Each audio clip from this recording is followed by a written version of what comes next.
Hello everyone. इस अध्याय में हम लोग पढ़ने जा रहे हैं आर्टिकल। अब हम लोग आर्टिकल्स के बारे में जानेंगे कि व्हाट इज आर्टिकल्स। आर्टिकल्स क्या होता है आप लोग ऑलरेडी जानते हैं। ए, एन एंड द, यही आर्टिकल्स है और इसी के बारे में अब हम लोग अध्ययन करेंगे। आर्टिकल एक एडजेक्टिव है जो नाउन के पहले आता है। हम यह भी कह सकते हैं कि आर्टिकल्स के बाद किसी नाउन का रहना अनिवार्य है। अब सबसे मेन चीज आप याद रखें कि आर्टिकल क्या है, तो एक एडजेक्टिव है, यानी ए, एन और द क्या है, एडजेक्टिव है। दैट मीन्स कि ये जब भी आएगा तो किसी न किसी नाउन के पहले ही आएगा, कोई प्रोनाउन के पहले नहीं आएगा, नाउन के पहले ही आर्टिकल आता है। आर्टिकल्स के बाद किसी भी नाउन का रहना अनिवार्य है। आर्टिकल दो तरह के होते हैं, एक है इनडिफिनिट आर्टिकल ए और एन और दूसरा डिफिनिट आर्टिकल द। आर्टिकल दो प्रकार के होते हैं, हम सभी लोग जानते हैं। पहला इनडिफिनिट और दूसरा डिफिनिट। ए और एन इनडिफिनिट आर्टिकल्स है और द जो है वो डिफिनिट आर्टिकल है।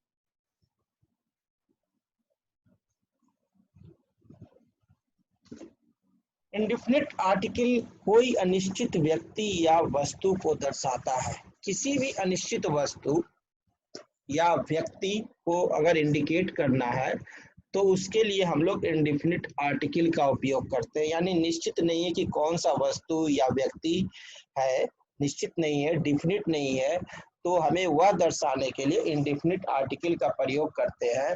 जैसे हम लोग लिखते हैं क्या, a boy, a book, an elephant, etc।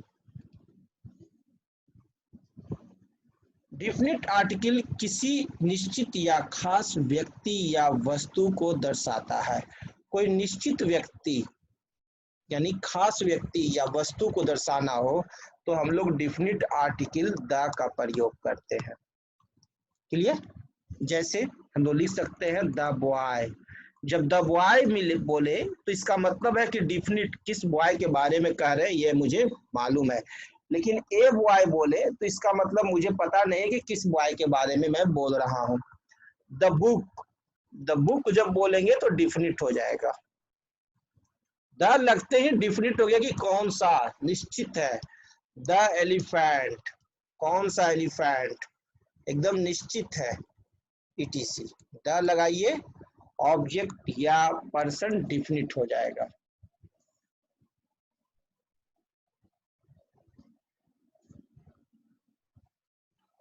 अब हम लोग पहले इंडिफिनिट आर्टिकल्स ए और एन का उपयोग सीखते हैं, इसका उपयोग कहाँ कहाँ कैसे कैसे करते हैं। साधारणतः कोई सिंगुलर काउंटेबल नाउन किसी कॉन्सोनेंट से शुरू होने पर उसके पहले ए तथा वॉवेल से शुरू होने पर उसके पहले एन लगाते हैं। हम लोग जानते हैं कि कोई भी काउंटेबल नाउन हो, ठीक है, काउंटेबल नाउन होना चाहिए, अनकाउंटेबल नहीं, और वो क्या होना चाहिए, सिंगुलर होना चाहिए। दो कंडीशन है, पहला कंडीशन कि सिंगुलर हो और दूसरा कंडीशन है कि काउंटेबल नाउन हो। तो यदि वह कॉन्सोनेंट से शुरू होता है तो उसके पहले ए लगाते हैं। क्लियर? और यदि वॉवेल से शुरू होता है तो उसके पहले एन लगाते हैं। वॉवेल क्या होता है, ए, ई, आई, ओ, यू। अगर इससे शुरू होता है तो हम लोग एन लगाते हैं, और अगर कॉन्सोनेंट यानी इन सबको छोड़कर किसी से शुरू होता है तो हम लोग ए लगाते हैं। जैसे हम लोग लिख सकते हैं ए बॉय, तो देखिए बी क्या है, कॉन्सोनेंट है। ए वुमन, डब्ल्यू क्या है, कॉन्सोनेंट है। ए हाउस, एच क्या है, कॉन्सोनेंट है। ए लेडी, एल क्या है, कॉन्सोनेंट है। एन ऑर्फन, ओ क्या है, वॉवेल है। एन ऑरेंज, ओ हमारा वॉवेल है इसलिए एन लगा है। एन आस, ए हमारा वॉवेल है इसलिए एन लगा है, ये तो हम लोग जानते हैं, बहुत बार पढ़े हैं। एन अम्ब्रेला, यू हमारा वॉवेल है इसलिए यहाँ पर हम लोग एन का प्रयोग किए हैं। क्लियर?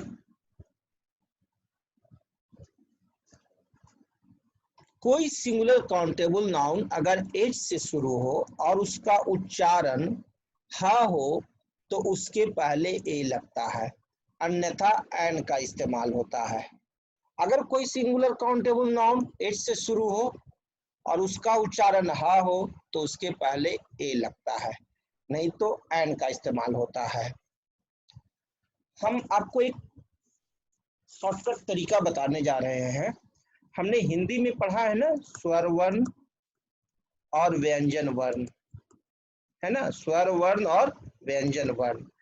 यदि कोई इंग्लिश का वर्ड का उच्चारण हिंदी के स्वर वर्ण आ ई ई उ ऊ ए ऐ ओ औ इनमें से किसी से भी शुरू हो तो हम लोग उसके पहले एन लगाएंगे।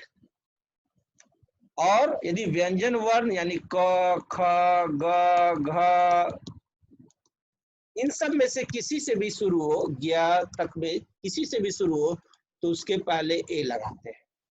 ये शॉर्टकट तरीका है। तो वहीं से यहाँ कहा जा रहा है कि कोई सिंगुलर काउंटेबल नाउन अगर एच से शुरू हो और उसका उच्चारण हा हो तो हा क्या है, व्यंजन वर्ण का है, तो उसके पहले ए लगेगा।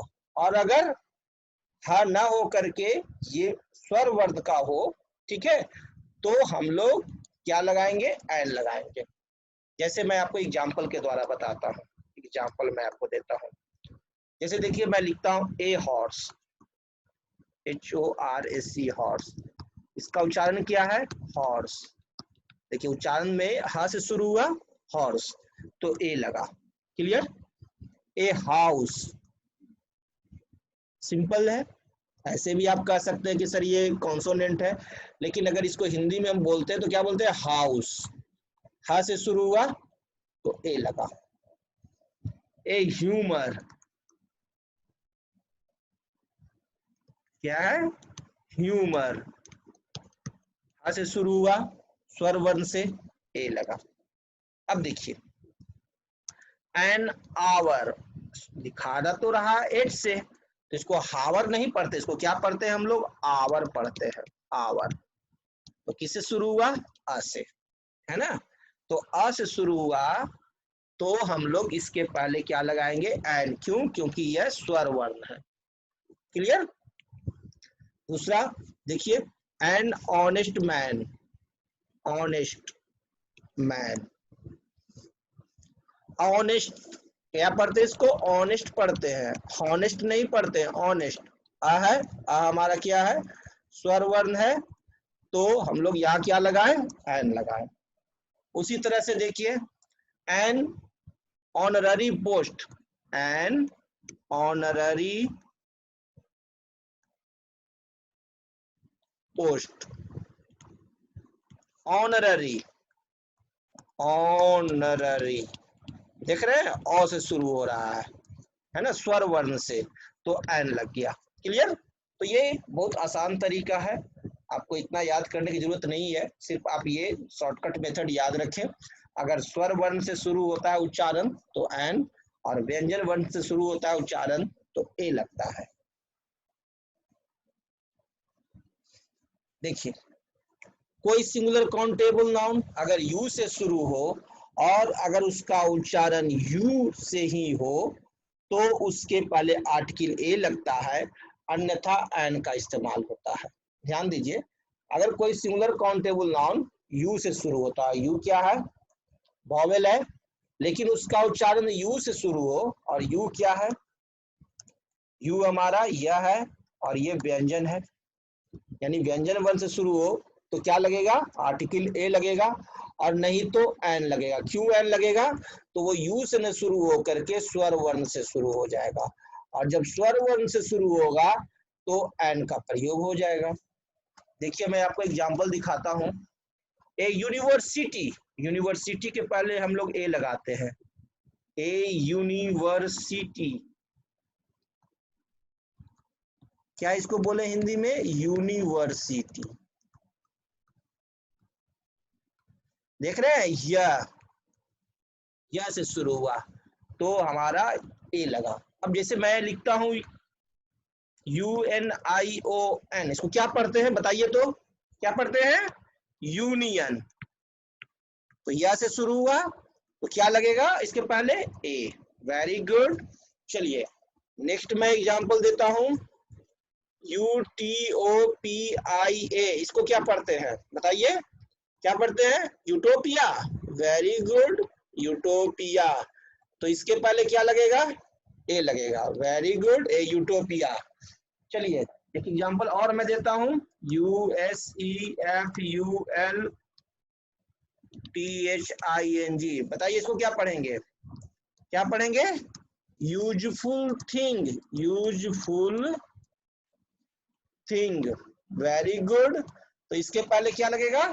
ए लगेगा, यानी आपको ए लगाना आ गया। चलिए मैं लिखता हूं अम्ब्रेला, अम्ब्रेला। अब इसको पढ़ते हैं क्या? अम्ब्रेला।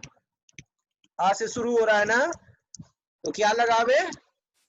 एन लगाएंगे। Very good. आ से शुरू हुआ इसलिए अम्ब्रेला। यानी हिंदी में किससे शुरू है? स्वर से कि व्यंजन वर्ण से, ये ध्यान देंगे तो हमारा काम शुरू हो जाएगा। देखिए मैं एक और लिख रहा हूं, UGLY, अगली स्टोरी। क्या पढ़ते हैं इसको? अगली स्टोरी। हाँ हाँ, अगली स्टोरी। तो अगली के पहले क्या लगेगा?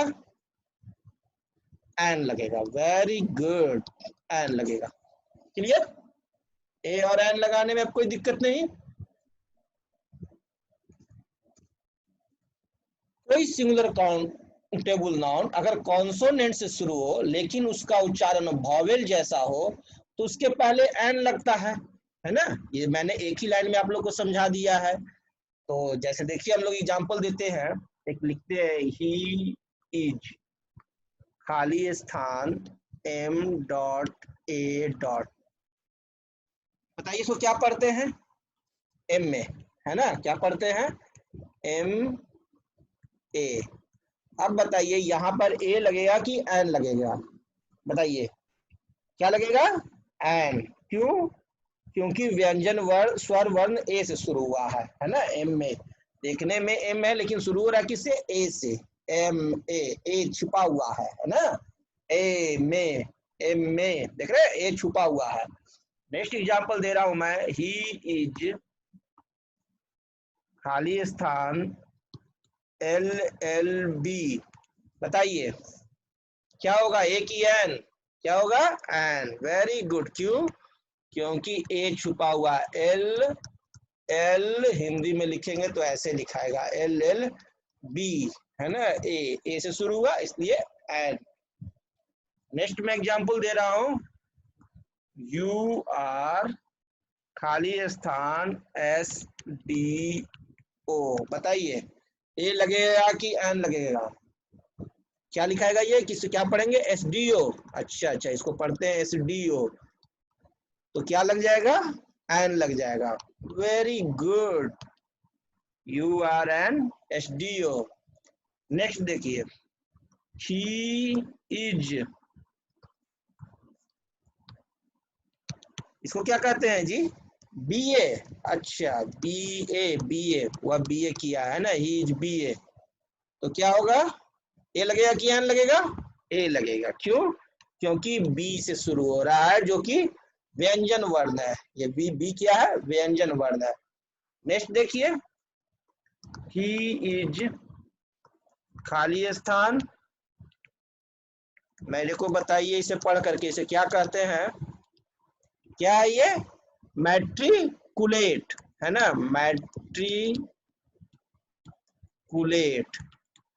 मैट्रिकुलेट। तो क्या लगेगा?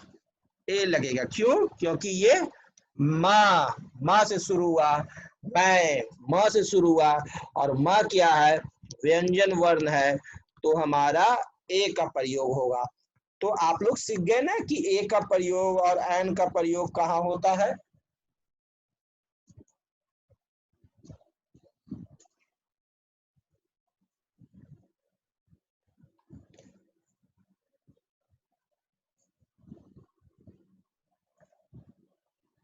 ये तो मैंने आपको बता ही दिया कि ए और एन का प्रयोग कैसे होता है। अर्थात हम देख रहे हैं कि इंडिफिनिट आर्टिकल ए और एन का प्रयोग पूर्ण रूप से उच्चारण पर निर्भर करता है। मैंने शुरू में ही बता दिया कि पूर्ण रूप से किस पर निर्भर करता है, उच्चारण पर। इंग्लिश में किससे लिखा रहा है उस पर नहीं, उच्चारण पर, हिंदी से। यदि कोई वर्ड शरीर से कॉन्सोनेंट हो पर प्रकृति से वॉवेल हो तो एन लगता है, और अगर कोई शरीर से वॉवेल हो पर प्रकृति से कॉन्सोनेंट हो तो ए लगता है। ये मैंने पूर्व में ही बता दिया और आपका इस पर पकड़ हो चुका है। तो ए और एन का प्रयोग करना तो आप लोगों ने सीख लिया कि कहाँ कहाँ कैसे कैसे प्रयोग होता है। अब सबसे टिपिकल है डिफिनिट आर्टिकल द का प्रयोग। द का प्रयोग करना सबसे कड़ा है। द का प्रयोग निम्नलिखित क्षेत्रों में होता है। कोई भी निश्चित व्यक्ति या वस्तु को बताने के लिए हम लोग द का प्रयोग करते हैं। कोई भी निश्चित व्यक्ति या वस्तु, इस चीज को ध्यान दीजिए, डिफिनिट, बस आपका काम हो गया, निश्चित। यही सबसे रामबाण है, सबसे मेन चीज यही है। कोई भी निश्चित व्यक्ति या वस्तु को जब बताना हो तो हम लोग किसका प्रयोग करते हैं, द का प्रयोग करते हैं। जैसे मैं कहता हूं, एक सेंटेंस लिखता हूं, ही बाउट ने खरीदा, ही बाउट, क्या खरीदा, a watch, a watch, about a watch, a लगा हुआ है यानी इनडिफिनिट है। कौन सी घड़ी खरीदा ये मालूम नहीं है, इसलिए यहां पर ए लगा दिया। अब अगला दिन वो घड़ी मेरे को लाता है और दिखाता है तो हम कहते हैं the watch he bought was beautiful. अब ध्यान दीजिए, यहां पर हम वाज के पहले क्या लगाए, द। क्यों? क्योंकि अब निश्चित हो गया कि वह घड़ी जो उसने खरीदा है, वह घड़ी नहीं जो कि दुकान में है, वह घड़ी जो उसने खरीदा है, जो उसके पास है, वो बहुत खूबसूरत थी। ठीक है, तो यहाँ पर द लग गया क्योंकि यह निश्चित हो गया। अगर 100 घड़ी है तो 100 घड़ी उसने नहीं खरीदा, 100 वॉच उसने नहीं खरीदा, उसके पास एक ही वॉच है और वह वॉच खूबसूरत थी, तो ये डिफिनिट हो गया। तो यहाँ पर द लगा और यहाँ पर ए लगा हुआ है क्योंकि कौन सी घड़ी उसने खरीदी है वो मुझे भी मालूम नहीं है। तो डिफिनिट अगर दर्शाना है तो द का प्रयोग करेंगे और इनडिफिनिट दर्शाने के लिए हम लोग ए और एन का प्रयोग करते हैं। जैसे ए मैन केम हेयर या the man who came here is my colleague. अब हमारे घर में एक आदमी आया है, मैं घर में हूं, मैं अपने बच्चे से पूछता हूँ क्या हुआ बेटा, तो वो कहता है पापा पापा एक आदमी आया है। वो इंग्लिश में बोलता है मैन केम हेयर। क्यों ए मैन बोला? क्योंकि उसे मालूम ही नहीं है कि कौन आदमी आया है, तो ए लग गया। इनडिफिनिट है, कौन सा आदमी आया है, वो दोस्त है, दुश्मन है, क्या है, ग्वाला है, कौन सा है, किराएदार है, मकान मालिक है, कौन है, ये मेरे को मालूम ही नहीं है। हमने बोल दिया ए मैन केम हेयर। जब मैं उससे मिला तो कहा क्या, the man who came here is my colleague. जो आदमी आया वह मेरा दोस्त है ना। The man who came here is my colleague, मेरे कॉलेज का दोस्त है। तो ये मैंने बताया। तो यहाँ पर द क्या हो गया, डिफिनिट हो गया, डिफिनिट हो गया। या हम कह सकते हैं the man who came here is my uncle, जो आदमी आया वो मेरे अंकल हैं। तो ये हम लोग डिफिनिट कर दिए, तो इसलिए यहाँ पर द का प्रयोग हुआ।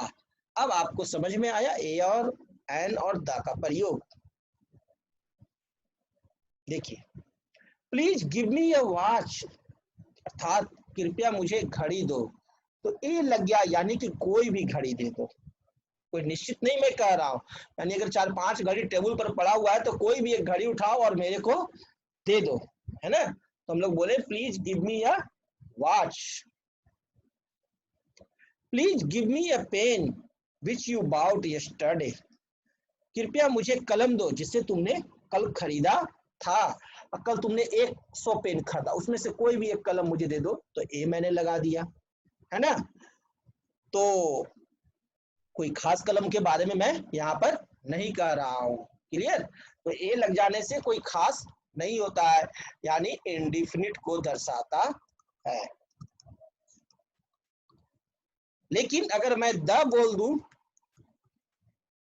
मैं बोलूं please give me the pen which you bought yesterday, इसका मतलब हुआ कि आपने जो कलम कल खरीदा है वो मुझे दीजिए। तो ये सेंटेंस कुछ ज्यादा बेटर हुआ, क्योंकि ये डिफिनिट हो गया कि भाई आपने कल जो कलम खरीद कर लाया है वो मुझे दो, वो कलम नहीं जो कि आपने खरीद कर नहीं लाया, पहले से आपके पास रखा हुआ, वो कलम उठाकर नहीं देना, कल जो कलम खरीद कर लाया है वो मुझे चाहिए। तो हम लोग क्या बोलेंगे, please give me the pen which you bought yesterday. तो यहाँ पर हम लोग ए के जगह पर यदि द लगाए तो दैट इज बेटर, क्योंकि ये विच यू बाउट यस्टरडे लगा हुआ है, clear.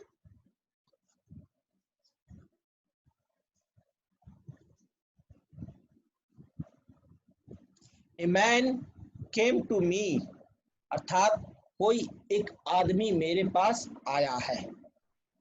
A man came to मी, केम है यानी कोई एक आदमी, कोई भी आदमी मेरे पास आया था, है ना। तो सही सेंटेंस है।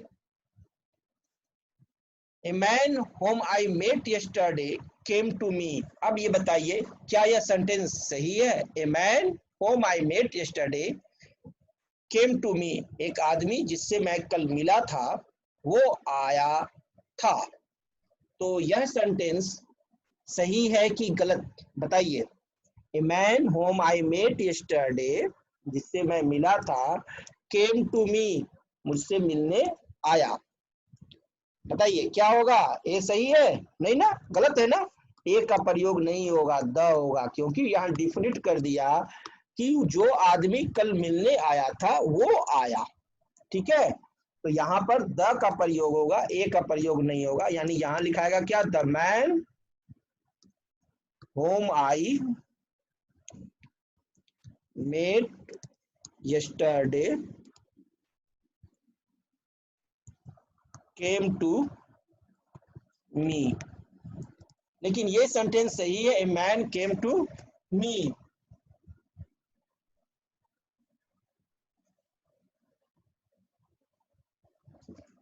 जब सिंगुलर नाउन पूरी जाति का बोध कराता हो तो द का प्रयोग होता है। जब भी सिंगुलर नाउन जो है पूरी जाति का बोध कराए तो हम लोग किस चीज का प्रयोग करते हैं, द का प्रयोग करते हैं। जैसे the tiger is a wild animal, the tiger is a wild animal, the cow is a domestic animal. तो यहाँ आप देख रहे हैं द टाइगर, टाइगर क्या कर रहा है, पूरी जाति का बोध करा रहा है कि बाघ एक जंगली जानवर है ना, बाघ एक जंगली जानवर है, तो द का प्रयोग होगा। The cow is a domestic animal, यहाँ काउ क्या कर रहा है, पूरी जाति को दर्शा रहा है कि पूरा गाय जो है वह क्या है, पालतू जानवर है, इसलिए द का प्रयोग होगा, क्लियर।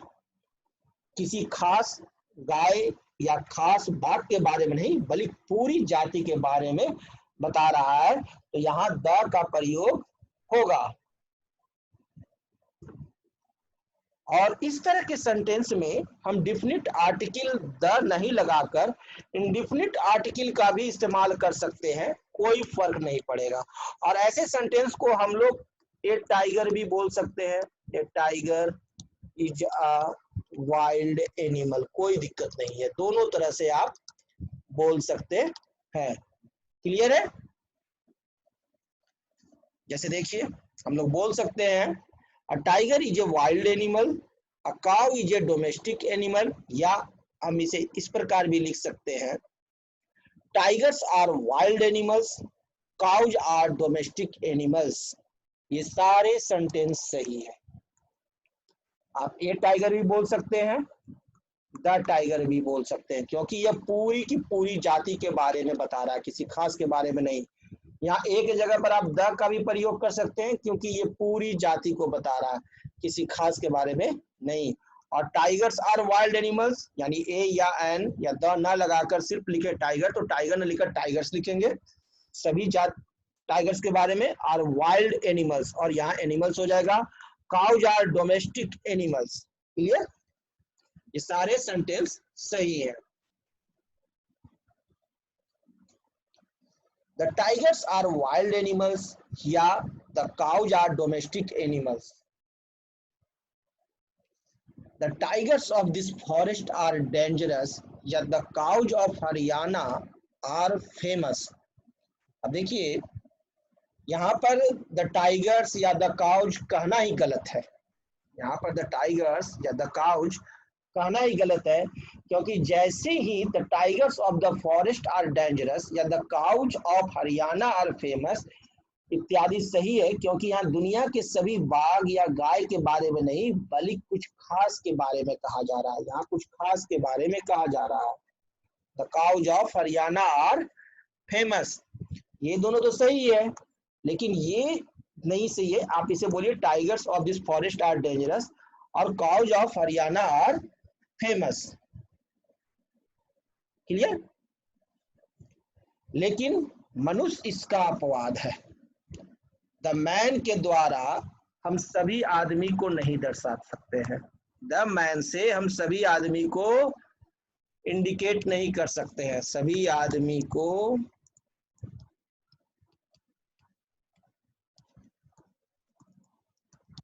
दर्शा नहीं सकते हैं।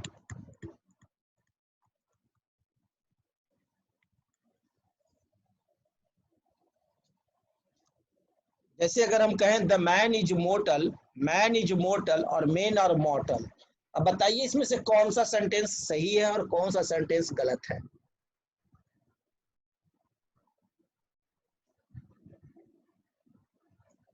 फर्स्ट सेंटेंस गलत है। द मैन इज मोर्टल नहीं होता है। जब पूरा मनुष्य को दर्शाना है तो वहां मैन के आगे द नहीं लगता है। मैन इज मोर्टल सही है, मेन आर मॉर्टल सही है। उसी प्रकार हम लोग कह सकते हैं क्या, द वुमेन इज टेंडर, क्या सही है? दूसरा, वुमेन इज टेंडर, क्या सही है? वुमेन आर टेंडर, क्या सही है? टेंडर मीन्स होता है कोमल। हम जानते हैं मैन वुमेन, मैन का उल्टा वुमेन है, तो मैन के आगे द का प्रयोग नहीं होता है। वुमेन इज टेंडर सही है, वुमेन आर टेंडर्स सही है। ये एक सेंटेंस गलत है, द का प्रयोग नहीं होगा।